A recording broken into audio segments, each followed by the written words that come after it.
of the very first things we're all trained to do in sales is handle customers' objections, or if you prefer, customers' questions and concerns.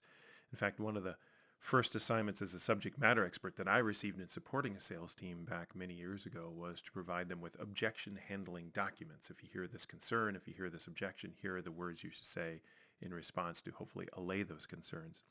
In doing so, we tend to turn objection handling into this sort of rote exercise. You hear this concern, you say these words. And we tend to overlook the fact that objections really kind of come in two very different sorts of flavors. So things like, we're already working with a different partner, and so I'm not sure that we need your capabilities in this space because it would be duplicative. Or, have you really implemented this solution in a company of our size? Do you really have sufficient support staff to really meet our needs?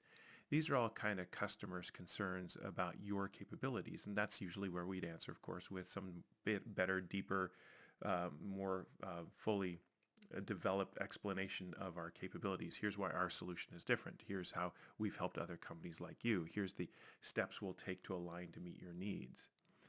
But there's a whole other category of customer objections or customer concerns where those kinds of responses not only are not really appropriate or effective, they actually kind of demonstrate, they could actually be damaging, particularly because they just demonstrate you're not really listening.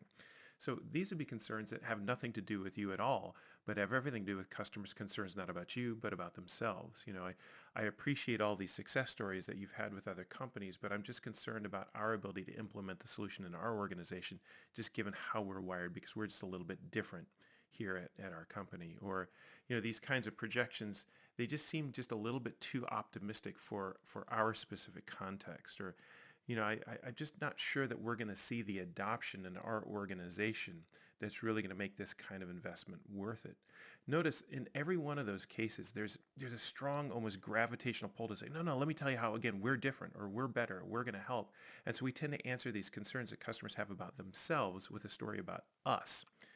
And it's really a misfit, right? Not only is it a misfit, it's a missed opportunity to help customers not feel more confident in us, but to help customers feel more confident in themselves. It's not only, I joke sometimes that the Framemaking sale really is a dating book dressed up as a sales book, because it's not unlike a date where or a relationship where someone might look at you and say, I'm just not sure if I'm ready for this. And you might say, but I'm a great guy, or I'm a great person.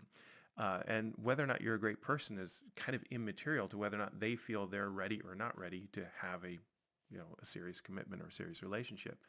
And so I think that the thing that we could do, at least in sales, whether that this works in dating, I don't know. That's a long time ago for me. But nonetheless, in sales, I think one of the things that we can and probably should do is respond to customers about their concerns about themselves, not with a story about us, but with a story or perspective from other customers like them and the journey that they've gone on to mitigate that risk, to overcome that concern, to navigate that, or maybe to say, here, you're absolutely right. In fact, we talked to 3 companies that ran into the same problem, and 2 of them really struggled exactly like you're concerned about. There's one, however, that did something a little different that we've really learned from. It's been very interesting to find out how they've addressed this concern in a very different way.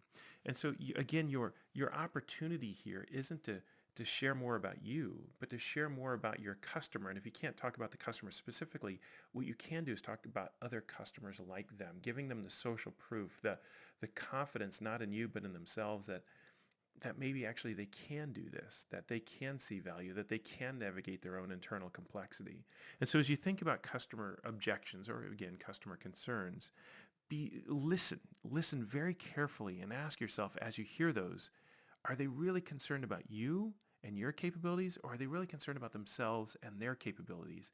And as you parse that difference, as you listen, ask yourself, what is the appropriate response? Is it a response about me, or is it a response that maybe helps them think differently about them? And that difference can mean everything in their own self-confidence.